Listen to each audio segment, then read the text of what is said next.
আপনার কোনো উপকার করেন নাই মানলাম, উনি একজন সাধারণ মানুষ, কোনো আওয়ামী লীগ নেতা না, কোনো কিছু না। কিন্তু আপনার কি রায় যে এই লোকটাকে প্রতিটি প্রোগ্রামে এবং এই লোকটার ফ্যামিলি 20 বছর উনি সারা বছর রাজনীতি করছে, রাজনীতি করলে কত কিছু ফেস করতে হয়, মামলার আসামি হতে হয়, মার খাইতে হয়, অনেক কিছু হতে হয়। ওনার 25-30 বছরের ঘটনা, বছরের আগের ঘটনা, উনি এখন এটা দিয়ে উনি কি কি চাইতেছে? কুমিল্লার মানুষকে ভয়ে দাবায় রাখার জন্য যে আমি এই করছি, ওই ফ্যামিলিকে তো এই করে দিছি, ওই ফ্যামিলি তো এই হয়ে গেছে। উনি কি মানে কি করতে চায় আমার এটা জানার বিষয়। আর এই যে আমি আজকে করতেছি, উনি হয়তো কালকে 2 দিন পরে আবার একটা বলবেন, এরপরে আমরা এগুলা কি হচ্ছে? এগুলা আমি আওয়ামী লীগ করি না, উনি আওয়ামী লীগের জনপ্রতিনিধি না, উনি এগুলা কি করতেছেন? আপনাদের কাছে আমরা তো কোনো সময় কোনো ব্যাপারে কিছু ওনাকে আমি এই যে এমপি হওয়ার পর অবৈধভাবে ওনার কোনো কাজে আমি বাধা দিচ্ছি? অবৈধভাবে আপনারা বলেন, অবৈধভাবে আমি এমপি হই, আমি মহিলা নারী আসনের এমপি, আমি তো এমপি, এটা উনি যেমন আমিও তেমন। আমি আজ পর্যন্ত আমার এই এমপি ক্ষমতা দেখে আমি কোথাও কোনো গেছি? হ্যাঁ, আমি অফিস আদালতে গেছি, ওনাদের সাথে জিজ্ঞেস করেন যে আমি কোনো খারাপ ব্যবহার করছি ওনাদের সাথে, এখনো অবৈধ আবদার করছি যে আমাকে এটা করে দিতে হবে, আমাকে এটা দিতে হবে। উনি এরকম করতেছেন কেন? সবকিছু তো উনিই করতেছেন, আমি তো ওনার কোনো কাজে বাধা দিচ্ছি না। উনি ঢাকা যে এবং 18 সালের পর থেকে আজ পর্যন্ত স্টিল নাও এখন পর্যন্ত উনি কোনো প্রোগ্রামে গেলে, এবং গতকালও একটা প্রোগ্রাম মনে করেছেন উনি ডায়াবেটিকে, সেখানেও আমাদের প্রসঙ্গ। উনি এত ইনসিকিউর কেন? উনি তো কুমিল্লা শহরের উন্নয়নে তো কুমিল্লা এগিয়ে যাচ্ছে, সেই কারণে বাংলাদেশও এগিয়ে যাচ্ছে। তো উনি কেন এত ইনসিকিউর? প্রত্যেকটা প্রোগ্রামের এজেন্ডাতে আব্দুল খান ফ্যামিলি কেন থাকে? উনি কি দয়া করে বলবেন? জিল্লুর হত্যাতে জিল্লুরের ফ্যামিলি মামলা করেছে, ওই হিসাবে তারা মানববন্ধন করেছে, তারা সাংবাদিক সম্মেলন করেছে, যেটা করেছে এটা স্বাভাবিক, করতেই পারে, একটা ফ্যামিলি করবে না? সেই স্বাধীনতা কি নাই কুমিল্লাতে? তার এগেইনস্টে এরপরে যুবলীগের একটা প্রোগ্রাম হয়েছিল, সাংবাদিক সম্মেলন, যেখানে জুয়েল, আমি ওই বিষয়ে এই জন্য কথা বলতে চাই না, সেখানে সে আমার নাম নিয়ে আমার ফ্যামিলির নাম, আমি তাকে গলাতেই ধরি না, কারণ তার অতীত কি, সে বলরামপুরে তার অতীত কি আমরা জানি। অতএব সে এখন উপজেলা চেয়ারম্যানও না, এখন যদি প্রেসিডেন্টও হয় তার ব্যাপারে আমার কোনো আগ্রহ নাই, সে কি বললো না বললো আমার কোনো জানার ইচ্ছা নাই, সেই কারণে আমি ওই বিষয়টা বলতে চাই না। কিন্তু মাননীয় সংসদ সদস্য যে কথাগুলো প্রত্যেকটাতে, সে যে প্রোগ্রামগুলোতে যেভাবে আব্দুল খান এবং তার ফ্যামিলিকে নিয়ে কথাগুলো বলে, এই রাইট কি ওনার আছে? উনি আওয়ামী লীগের একজন সংসদ সদস্য, উনি এগুলো দলের জন্য কি ভালো করতেছেন না খারাপ করতেছেন? আব্দুল খান কি বিএনপি করে না জামাত করে? আব্দুল খান বিএনপি করে না জামাত করে? উনি কি আব্দুল খান যদি এমপি, আমি যে আমার বক্তব্যে বলছি এগুলা কি মিথ্যা? ছবিটা বের কর, এগুলা কি মিথ্যা কথা? আপনারা তখন ছিলেন না? এই যে ছবি, আমাদের বাসার ছবি, নাই কেউ, আমি যাদের যাদের নাম বলছি, তো এগুলো অস্বীকার করেন কেন? উনি কুমিল্লা মডার্ন হাই স্কুল নিয়ে মহামারা শিক্ষাধিকার অ্যাডভোকেট আব্দুল খান পরিবার কর্তৃক বিদ্যালয় থেকে 30-40 কোটি টাকা হাতিয়ে নেওয়ার অনুষ্ঠান, কাল্পনিক ও মানহানিকর বক্তব্য প্রদানের প্রতিবাদে এমপি হাজী বাহাউদ্দিন বাহারের নানা অনিয়ম ও দুর্নীতির বিষয়টি জনস্বার্থে তুলে ধরতে আজকের এই সংবাদ সম্মেলন। প্রিয় সাংবাদিক বন্ধুরা, আমার সালাম ও শুভেচ্ছা নেবেন। আপনাদের মূল্যবান সময় ব্যয় করে আমাদের আহ্বানে সাড়া দিয়ে আজকে এই সংবাদ শুনানি হওয়ার আমার বললাম তো, আমি কখনো এটা শুনিনি, হয়তো আপনারাও শুনেন নাই, এটা আপনারা হয়তো স্বীকার করতে পারছেন না বা বলতে পারতেছেন না, কিন্তু আমি বলতেছি এই ধরনের গণশুনানি অতীতে কোনো আছে কিনা আমার জানা নাই। এটা সম্পূর্ণ সরকারের বিষয়। এই ধরনের ঐতিহ্যবাহী প্রতিষ্ঠান, প্রাচীনতম প্রতিষ্ঠান রক্ষণাবেক্ষণের দায়িত্বে যারা আছেন, এটা সম্পূর্ণ তাদের বিষয়। আপনি যদি এটার জন্য কিছু করতে চান, প্রাচীন কাঠামোটা রেখেও আপনি করতে পারেন, আপনি এটা রিপেয়ারিং করতে পারেন। এটা ভাঙার জন্য আমার সে নিজস্ব ব্যক্তিগত একদম একান্ত ডিসিশন, ওনার নিজস্ব সিদ্ধান্ত, উনি এটা করবেন, বাস করবেন এবং সকলকে ওনার সাথে হাতে হা মিলাতে হবে। এটা হচ্ছে মূল কথা। কিছু পাঠ করবো, আপনারা একটু ধৈর্য সহকারে শুনবেন।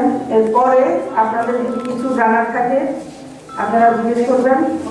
আমাদের পরিবারের আমার দুই ভাই, আমি আছি, আমি বাবার বড় সন্তান হিসেবে আজকে এই সংবাদ সম্মেলন করছি। আমি শুরু করছি। আরো কিছু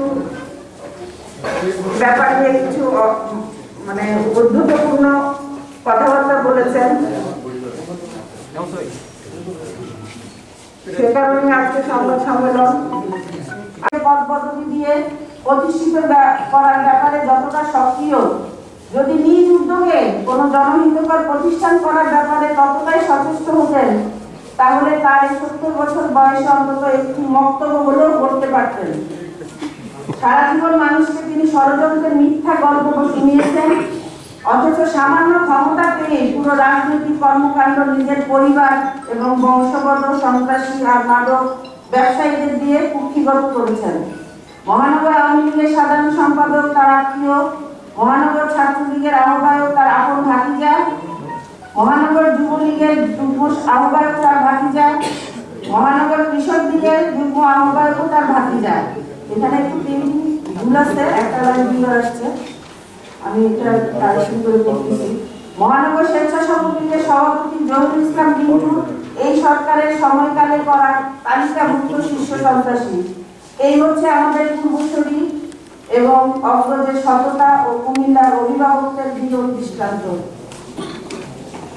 সাংবাদিক বন্ধুগণ, এখন আসুন তিনি সর্বশেষ যে বিষয়টি হঠাৎ করে খেপে উঠলেন তা নিয়ে একটু আলোকপাত করা যায়।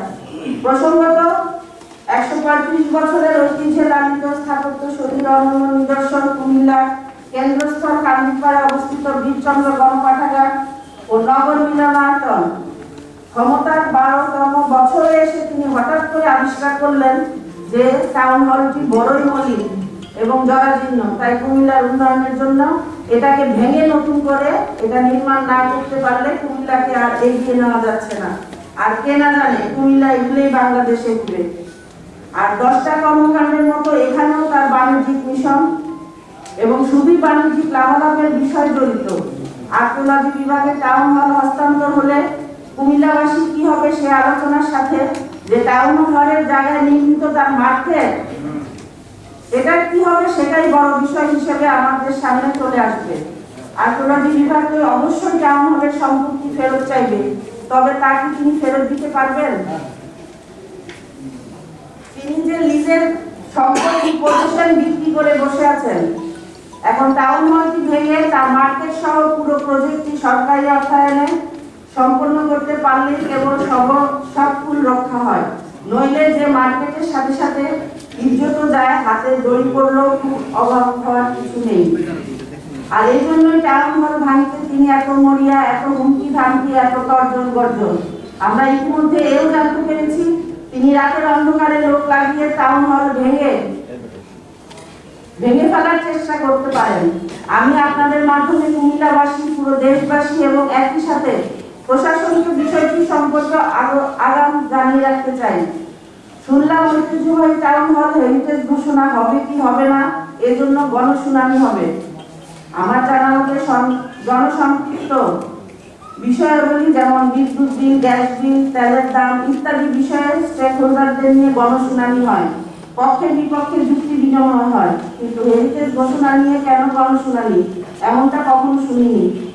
এটা তো ইতিহাস ঐতিহ্যের বিষয়, বিশেষজ্ঞদের বিষয়, সর্বোপরি দেশের প্রচলিত আইন ও বিধি বিধানের বিষয়। এখানে গণশুনানির কাজ কি বোধগম্য হলো না? ধরা যাক ঢাকা শহরের সব লোক সাক্ষ্য দিল আহসান মন্দিরের বয়স 95 বছর, তাহলে কি সত্য হয়ে যাবে? আবার কোন প্রতিষ্ঠান 100 বছর হলেই হেরিটেজ হবে না তাও কিন্তু নয়। হেরিটেজ ঘোষণার জন্য প্রয়োজন এর ঐতিহাসিক গুরুত্ব এবং অন্যান্য ঐতিহাসিক ঘটনাবলী যার সাথে প্রতিষ্ঠানটি জড়িয়ে আছে। আমরা কোন শহরে বাস করছি? আমাদের লেভেল কি এতটাই নিচে? আমাদের নেতৃত্ব কি এতটাই দুর্বল আসলে এই গণশুনানির আড়ালে কি অন্য কিছু হয়েছে? অনেকটা সঙ্গীতের মহামঞ্চ ক্লোজ আপ ওয়ান মতো, যার যত বেশি SMS তার পক্ষে ফলাফল। অতএব সাধু সাবধান। সেশনটি আর বড় লম্বা করতে চাচ্ছি না, আরো বহু কথা ছিল। সাংবাদিক বন্ধুগণ, আপনারা ইতিমধ্যে নিশ্চয়ই লক্ষ্য করেছেন আমি আমার বাবা অধ্যক্ষ আব্দুল খান অ্যাডভোকেটের রাজনৈতিক সহকর্মী হিসেবে, একজন অগ্রজ ও মুরব্বী হিসেবে তাকে যথার্থ সম্মান প্রদর্শন করে আসছি। এমনকি আপনাদের তাও স্মরণে থাকার কথা, গত সিটি নির্বাচনে আমার নিশ্চিত বিজয়কে পরাজয় ঠেলে দেওয়ার এই মহান কারিগরকে তাৎক্ষণিক প্রতিক্রিয়ায় অভিযুক্ত করে আমি কোনো বক্তব্য প্রদান করি নাই। অথচ আপনারা সকলেই তার ওই সময়ের কর্মকাণ্ড সম্পর্কে পুরোপুরি ওয়াকিবহাল। রাজনৈতিক সৌজন্যতাবোধ, শিষ্টাচারের নিগড়ে বাঁধা আমার এই পরিমিত বোধকে তিনি দুর্বলতা ভাবছেন, তিনি ভুল করছেন। তবে আমি কুমিল্লার মানুষকে বলতে চাই, আমি জানি আমার কথাগুলোর সাথে আপনারা অনেকেই সম্মতি পোষণ করবেন, কিন্তু ভয়ত তার সামনে বলতে পারবেন না বা পারছেন না। কুমিল্লার মানুষ দিন হয়ে আছে। আমি আজ কুমিল্লার একজন জনপ্রতিনিধি হয়ে সাংবাদিক ভাইদের মাধ্যমে সবাইকে বলতে চাই, আমরা জনপ্রতিনিধি। নেত্রী আমাদের দয়া করে সংসদ সদস্য করেছেন, এমন কোনো কাজ করা উচিত নয় যাতে দল বা নেত্রীর বদনাম হয়, কিংবা আমাদের নেত্রীকে আমাদের কর্মকাণ্ডের জন্য বিব্রতকর অবস্থায় করতে হয়। পরিশেষে আজকে যারা কষ্ট করে এসেছেন তাদের সকলকে মুজিব বর্ষের শুভেচ্ছা জানিয়ে শেষ করছি। আবার দেখা হবে ইনশাআল্লাহ। জয় বাংলা, জয় বঙ্গবন্ধু।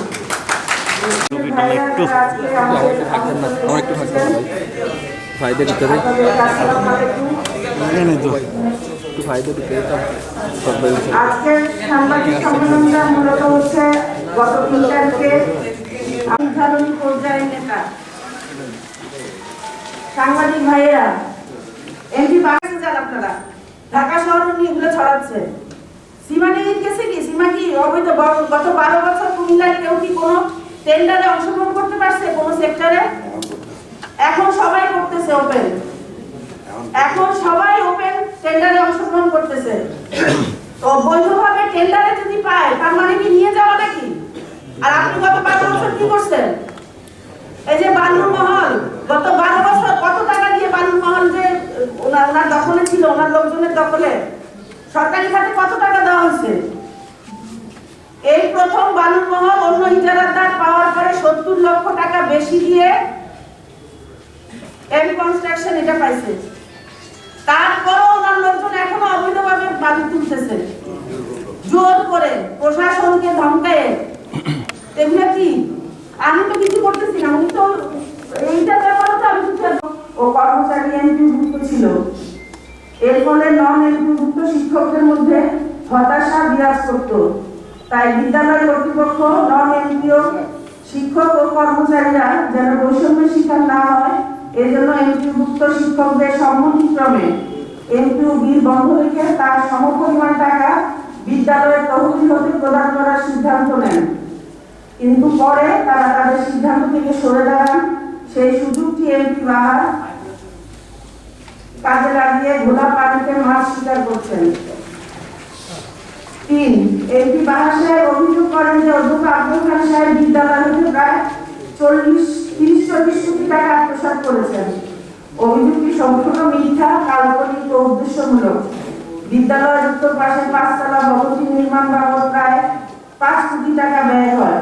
পশ্চিম পাশের 4 তলা বিশিষ্ট ভবনটি নির্মাণ বাবদ প্রায় 7 কোটি টাকা ব্যয় হয়। দক্ষিণ পাশের 4 তলা বিশিষ্ট ভবনটি নির্মাণ বাবদ প্রায় 3 কোটি টাকা ব্যয় হয়। বিদ্যালয়ের মাঠের উত্তর পূর্ব কর্নারে প্রায় 8 শতক জমি ক্রয় করা হয়, যার মূল্য প্রায় 4 কোটি টাকা। উক্ত প্রায় 8 শতক জমির উপর 5 তলা পাইলিং করে 3 তলা ভবনের নির্মাণ কাজ সম্পূর্ণ সহ অনেকেই এই ধরনের হামলার নির্মম বলি। আর চাঁদাবাজিকে তো আপনি মোটামুটি প্রাতিষ্ঠানিক রূপ দিয়েছেন। আপনি বাস স্ট্যান্ডে চাঁদাবাজি অব্যাহত রাখার জন্য দীর্ঘদিন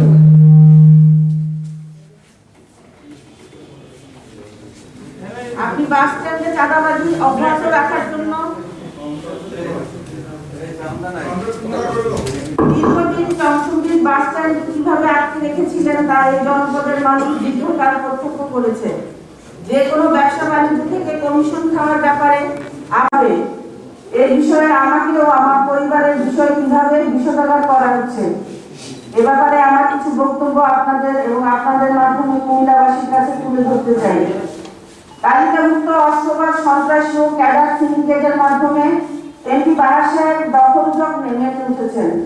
গুমটি বালু জোরপূর্বক উত্তোলন থেকে শুরু করে এলজিডি, গণপূর্ত, জনস্বাস্থ্য প্রকৌশল অধিদপ্তর, শিক্ষা প্রকৌশল অধিদপ্তর, সড়ক বিভাগ, স্বাস্থ্য প্রকৌশল, শিক্ষা বোর্ড, সদর হাসপাতাল, Comilla press club, Comilla medical college ও হাসপাতাল, ডায়াবেটিস হাসপাতাল, নার্সিং ইনস্টিটিউট, চক্ষু হাসপাতাল, ইপিজেড, বাটামাত গ্যাস, পানি উন্নয়ন বোর্ড, জেলা শিক্ষা অফিস, প্রাথমিক শিক্ষা অফিস, জেলা পরিষদ, সিটি কর্পোরেশন, কেন্দ্রীয় কারাগার, রেজিস্ট্রি অফিস, ফিউসিক্যাল সোসাইটি, বাস স্ট্যান্ড, বিদ্যুৎ বিভাগ, টেলিফোন অফিস, কাস্টম অফিস, ভূমি অফিস, উপজেলা প্রশাসন, থানা, জেলা ও পুলিশ প্রশাসন সহ প্রতিটি অফিস ও স্থাপনা চলছে এমপি বাহার সাহেবের অলৌকিক নির্দেশে।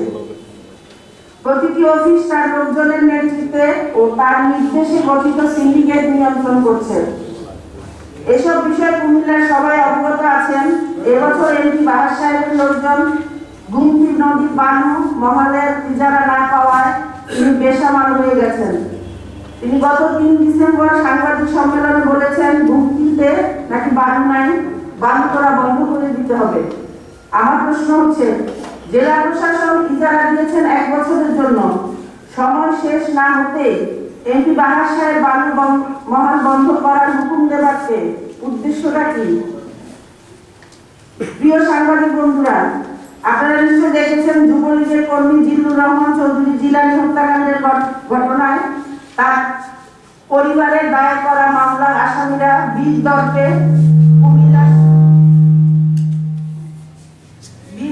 কুমিল্লা শহরে ঘুরে বেড়াচ্ছে।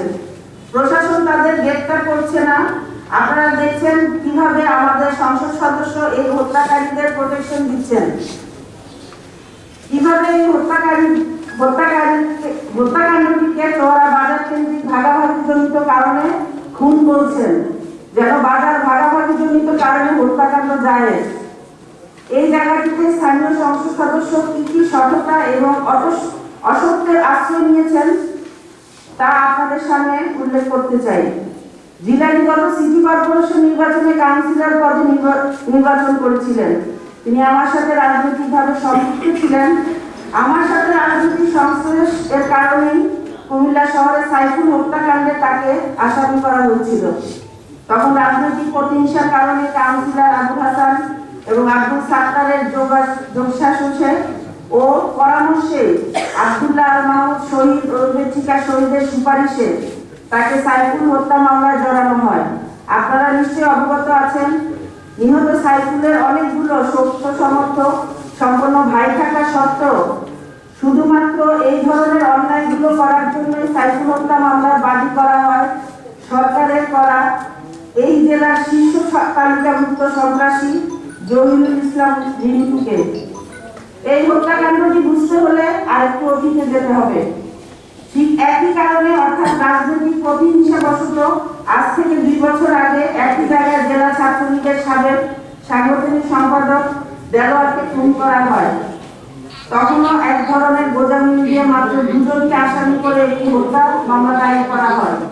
কিন্তু অনেক ঘাট ঘুরে পিবিআই মামলাটি গ্রহণ করার পর এজাজ বঙ্গুলে একজন আসামি 164 ধারার জবানবন্দি দিলে অস্ত্র দেওয়ার হত্যাকাণ্ডের মূল মাস্টারমাইন্ড হিসাবে জিলানী হত্যা মামলার 2 নম্বর আসামি সাত্তারের নাম বের হয়ে আসে।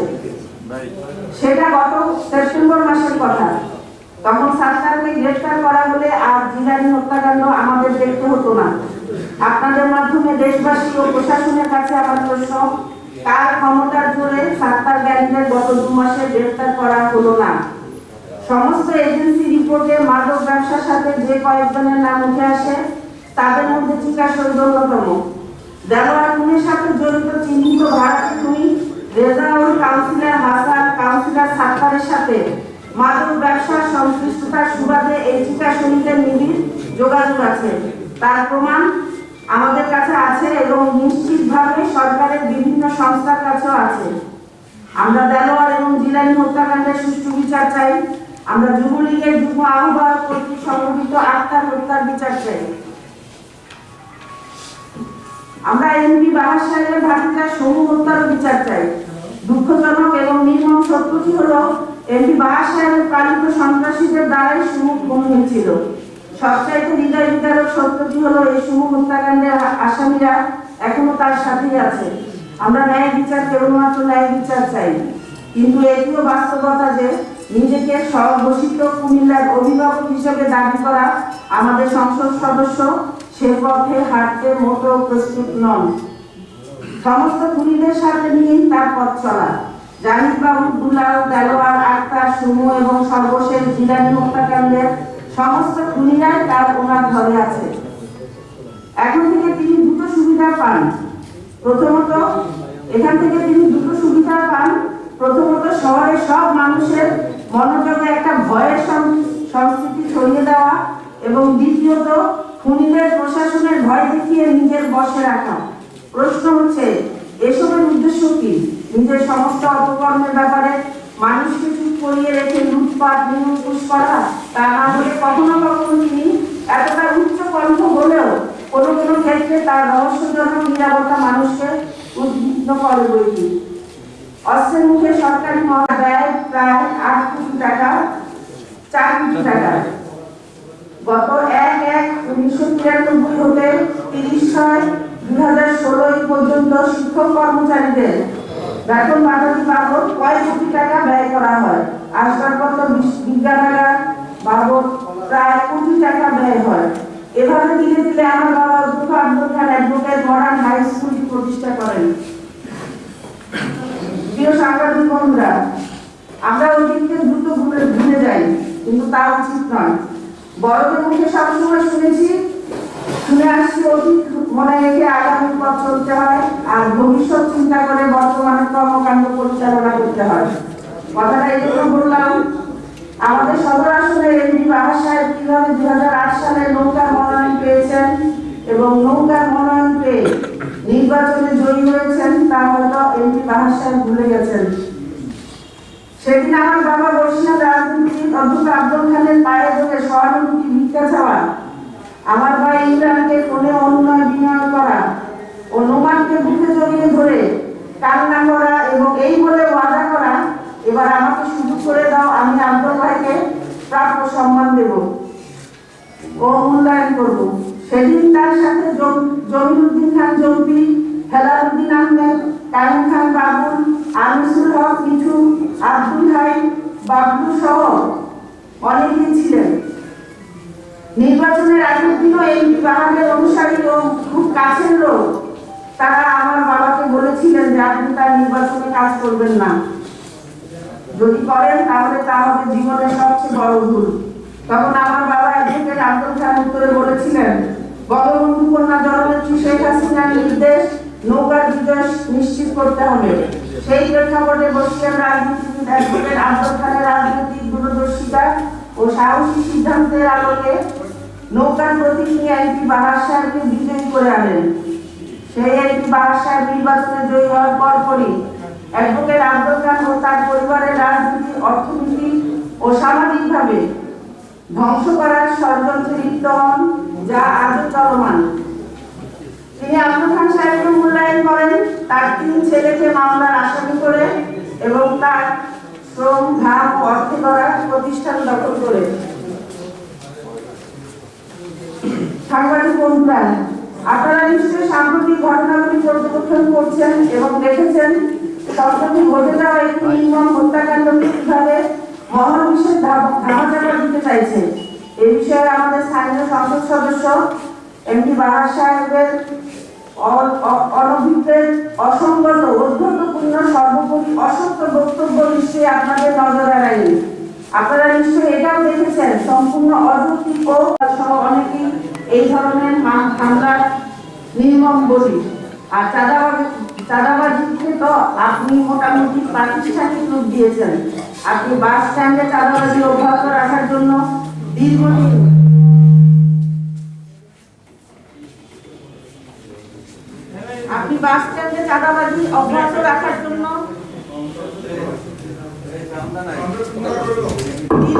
চমচুগির বাস স্ট্যান্ড কিভাবে আটকে রেখেছিলেন তা এই জনপদের মানুষ দীর্ঘকাল প্রত্যক্ষ করেছে। যে কোনো ব্যবসা বাণিজ্য থেকে কমিশন খাওয়ার ব্যাপারে এই বিষয়ে আমাকে ও আমার পরিবারের বিষয় কিভাবে বিশদগার করা হচ্ছে, এ ব্যাপারে আমার কিছু বক্তব্য আপনাদের এবং আপনাদের মাধ্যমে কুমিল্লাবাসীর কাছে তুলে ধরতে চাই। তালিকাভুক্ত অস্ত্রবাদ সন্ত্রাসী ও ক্যাডার সিন্ডিকেটের মাধ্যমে এমপি বাহার সাহেব দখলযজ্ঞে মেতে উঠেছেন।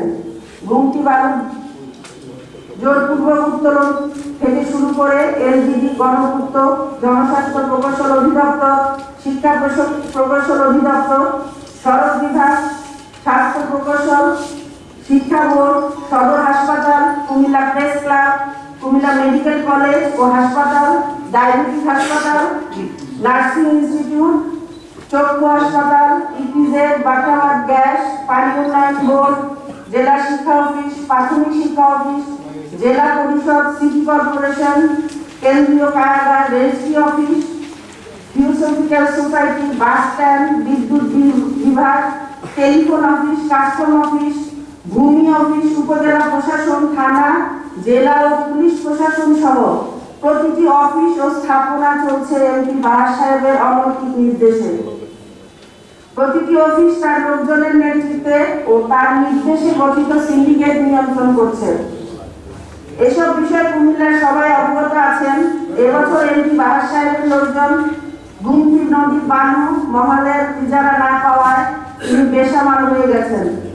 তিনি গত 3 ডিসেম্বর সাংবাদিক সম্মেলনে বলেছেন, গুমতিতে নাকি বানু নাই, বানু করা বন্ধ করে দিতে হবে।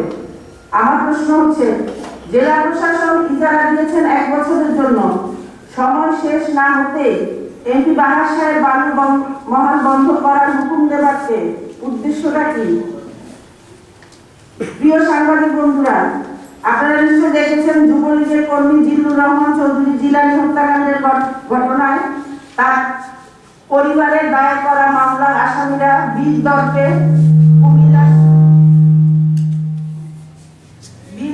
কুমিল্লা শহরে ঘুরে বেড়াচ্ছে।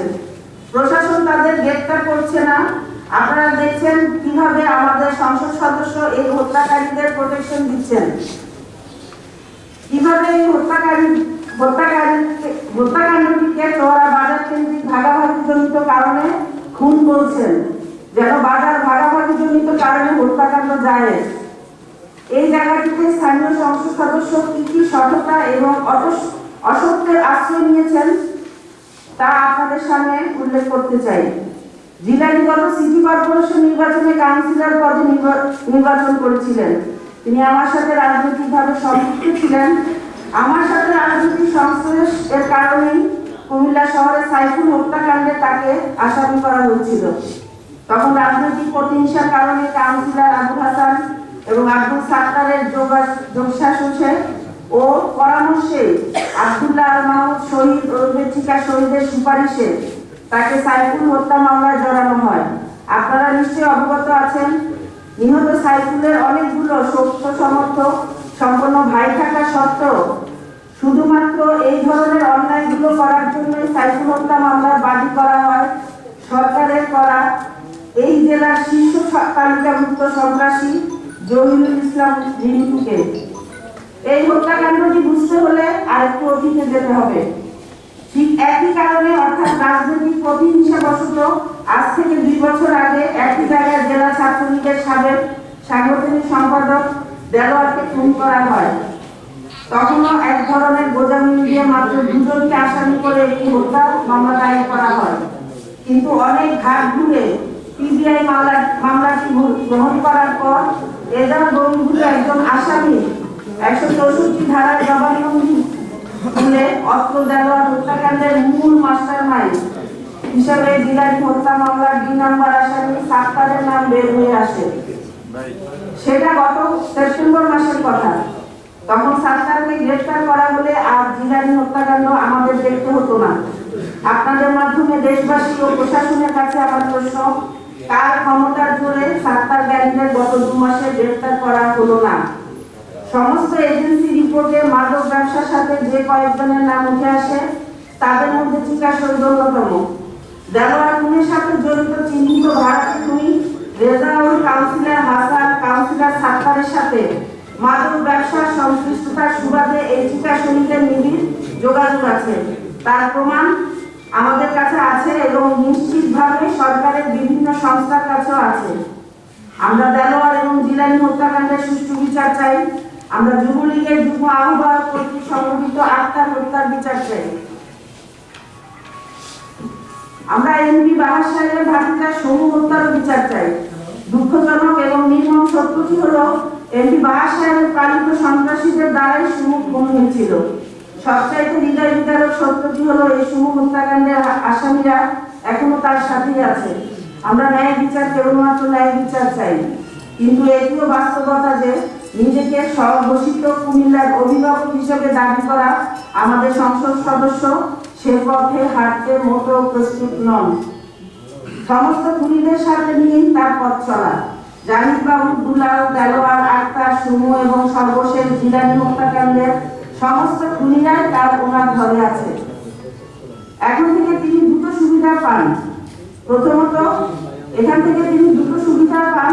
প্রথমত শহরের সব মানুষের মনোযোগে একটা ভয়ের সংস্কৃতি ছড়িয়ে দেওয়া এবং দ্বিতীয়ত খুনিদের প্রশাসনের ভয় দেখিয়ে নিজের বশে রাখা। প্রশ্ন হচ্ছে, এসবের উদ্দেশ্য কি? নিজের সমস্ত অপকর্মের ব্যাপারে মানুষকে চুপ করিয়ে রেখে লুটপাট, নিরঙ্কুশ করা? তা না হলে কখনো কখনো তিনি এতটা উচ্চ কণ্ঠ হলেও কোনো কোনো ক্ষেত্রে তার রহস্যজনক নিরাপত্তা মানুষকে উদ্বিগ্ন করে বইটি।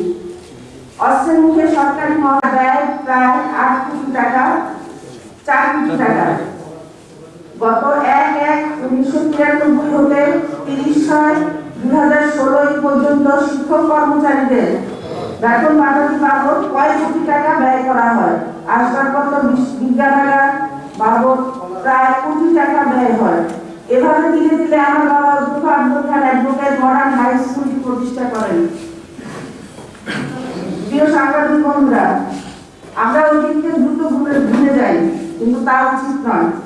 বড়দের মুখে সবসময় শুনে আসছি অতীত মনে রেখে আগামী পথ চলতে হয়, আর ভবিষ্যৎ চিন্তা করে বর্তমানের কর্মকাণ্ড পরিচালনা করতে হয়। কথাটা এই জন্য বললাম, আমাদের সদর আসনে এমপি বাহার সাহেব কিভাবে 2008 সালে নৌকার মনোনয়ন পেয়েছেন এবং নৌকার মনোনয়ন পেয়ে নির্বাচনে জয়ী হয়েছেন তা হয়তো এমপি বাহার সাহেব ভুলে গেছেন। সেদিন আমার বাবা বর্ষিয়ান রাজনীতিবিদ অধ্যক্ষ আব্দুল খানের পায়ে ধরে সহানুভূতি ভিক্ষা চাওয়া, আমার ভাই ইমরানকে ফোনে অনুনয় বিনয় করা ও নোমানকে বুকে জড়িয়ে ধরে কান্না করা এবং এই বলে ওয়াদা করা, এবার আমাকে সুযোগ করে দাও, আমি আব্দুল ভাইকে প্রাপ্য সম্মান দেব ও মূল্যায়ন করব। সেদিন তার সাথে জমিরুদ্দিন খান জম্পি, হেলালুদ্দিন আহমেদ, কায়ুম খান বাবুল, আনিসুল হক মিঠু, আব্দুল হাই, বাবলু সহ অনেকেই ছিলেন। নির্বাচনের আগের দিনও এমপি বাহারের অনুসারী ও খুব কাছের লোক তারা আমার বাবাকে বলেছিলেন যে আপনি তার নির্বাচনে কাজ করবেন না, যদি করেন তাহলে তা হবে জীবনের সবচেয়ে বড় ভুল। তখন আমার বাবা অ্যাডভোকেট আব্দুল খান উত্তরে বলেছিলেন, বঙ্গবন্ধু কন্যা জননেত্রী শেখ হাসিনার নির্দেশ নৌকার বিজয় নিশ্চিত করতে হবে। সেই প্রেক্ষাপটে বর্ষিয়ান রাজনীতিবিদ অ্যাডভোকেট আব্দুল খানের রাজনৈতিক দূরদর্শিতা ও সাহসী সিদ্ধান্তের আলোকে নৌকার প্রতীক নিয়ে এমপি বাহার সাহেবকে বিজয়ী করে আনেন। সেই এমপি বাহার সাহেব নির্বাচনে জয়ী হওয়ার পরপরই অ্যাডভোকেট আব্দুল খান ও তার পরিবারের রাজনীতি, অর্থনীতি ও সামাজিকভাবে ধ্বংস করার ষড়যন্ত্রে লিপ্ত হন, যা আজও চলমান। তিনি আব্দুল খান সাহেবকে মূল্যায়ন করেন, তার 3 ছেলেকে মামলার আসামি করে এবং তার শ্রম, ঘাম ও অর্থে করা প্রতিষ্ঠান দখল করে। সাংবাদিক বন্ধুরা, আপনারা নিশ্চয়ই সাম্প্রতিক ঘটনাগুলি পর্যবেক্ষণ করছেন এবং দেখেছেন সম্প্রতি ঘটে যাওয়া একটি নির্মম হত্যাকাণ্ডকে কিভাবে মহাবিশ্বের ধামাচাপা দিতে চাইছে। এই বিষয়ে আমাদের স্থানীয় সংসদ সদস্য এমপি বাহার সাহেবের অনভিপ্রেত, অসংগত, অধ্যন্তপূর্ণ, সর্বোপরি অসত্য বক্তব্য নিশ্চয়ই আপনাদের নজর এড়ায়নি। আপনারা নিশ্চয়ই এটাও দেখেছেন সম্পূর্ণ অযৌক্তিক ও এগুলো হয়, এগুলো আমরা সিনেমায় দেখি। আমি এখনো ধৈর্য নিয়ে আছি। ওনার কাছে আমি অনুরোধ করতেছি, আমার এই অসুস্থ বাবাটাকে আপনি আপনার কিছু করেন নাই, উনি আপনার কোনো উপকার করেন নাই মানলাম। উনি একজন সাধারণ মানুষ, কোনো আওয়ামী লীগ নেতা না, কোনো কিছু না। কিন্তু আপনার কি রায় যে এই লোকটাকে প্রতিটি প্রোগ্রামে এবং এই লোকটার ফ্যামিলি 20 বছর উনি সারা বছর রাজনীতি করছে, রাজনীতি করলে কত কিছু ফেস করতে হয়, মামলার আসামি হতে হয়, মার খাইতে হয়, অনেক কিছু হতে হয়। ওনার 25-30 বছরের ঘটনা, বছরের আগের ঘটনা, উনি এখন এটা দিয়ে উনি কি চাইতেছে? কুমিল্লার মানুষকে ভয়ে দাবায় রাখার জন্য যে আমি এই করছি, ওই ফ্যামিলিকে তো এই করে দিছি, ওই ফ্যামিলি তো এই হয়ে গেছে। উনি কি করতে চায় আমার এটা জানার বিষয়। আর এই যে আমি আজকে করতেছি, উনি হয়তো কালকে 2 দিন পরে আবার একটা বলবেন, এরপরে আমরা এগুলা কি হচ্ছে? এগুলা আমি আওয়ামী লীগ করি না, উনি আওয়ামী লীগের জনপ্রতিনিধি না, উনি এগুলা কি করতেছেন? আপনাদের কাছে আমরা তো কোনো সময় কোনো ব্যাপারে কিছু ওনাকে আমি এই যে এমপি হওয়ার পর অবৈধভাবে ওনার কোনো কাজে আমি বাধা দিচ্ছি? অবৈধভাবে আপনারা বলেন, অবৈধভাবে আমি এমপি হই, আমি মহিলা নারী আসনের এমপি, আমি তো এমপি এটা উনি যেমন আমিও তেমন। আমি আজ পর্যন্ত আমার এই এমপি ক্ষমতা দেখে আমি কোথাও কোনো গেছি? হ্যাঁ, আমি অফিস আদালতে গেছি, ওনাদের সাথে জিজ্ঞেস করেন যে আমি কোনো খারাপ ব্যবহার করছি ওনাদের সাথে, না কোনো অবৈধ আবদার করছি যে আমাকে এটা করে দিতে হবে, আমাকে এটা দিতে হবে? উনি এরকম করতেছেন কেন? সবকিছু তো উনিই করতেছেন, আমি তো ওনার কোনো কাজে বাধা দিচ্ছি না। উনি ঢাকা